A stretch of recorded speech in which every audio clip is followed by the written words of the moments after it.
I guess this play takes place in a short period of time but in many different small rooms, so it was about trying to find one landscape that would serve all of these different places and spaces within the script and still unify the space, so it was, you know, you had that coherent, this is one landscape for a whole lot of different stories that are unfolding around, yeah, during the play. So Fraser and I have come up with sort of an idea of really using the warehouse feel that already exists in the space and building on that.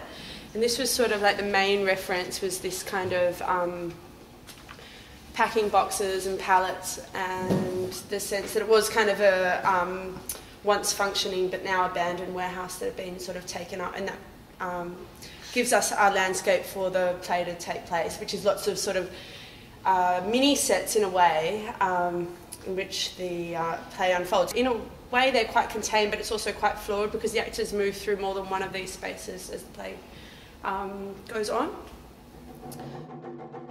I guess my approach to this script, the thing that I found most intriguing about it when I first read it is that rawness. It's that ultimate point where what would you do in that situation? It's like the rawness of human nature is most interesting. And just approaching a script from a lighting design standpoint, I like to kind of break down those changes in the script, like where those moments change and how can I kind of enhance the changes of whether it's change in mood or change in pace or something like that.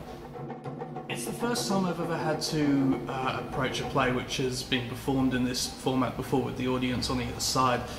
It's quite an interesting challenge. You have to pretty much abandon the former foregone conclusion of a stereo mix of any sort, simply because every single seat in this house is going to be different from a sound point of view.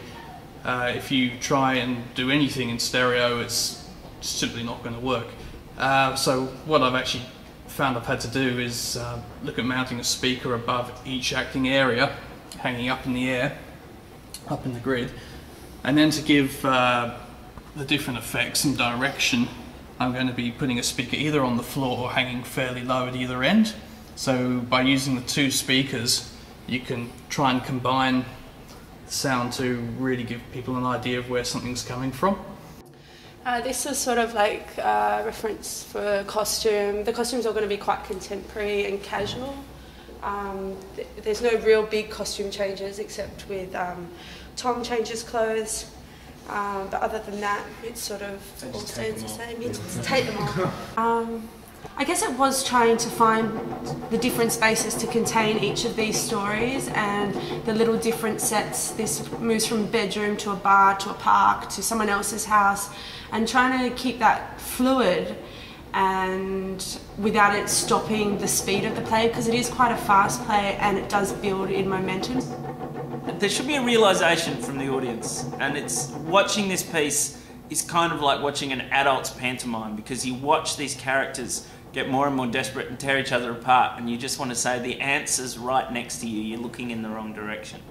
And so I suppose through all the chaos and the blood and the language and all the things that go on in this play, the answer to the sense of happiness that the characters are searching for is actually quite simple, and it's just love.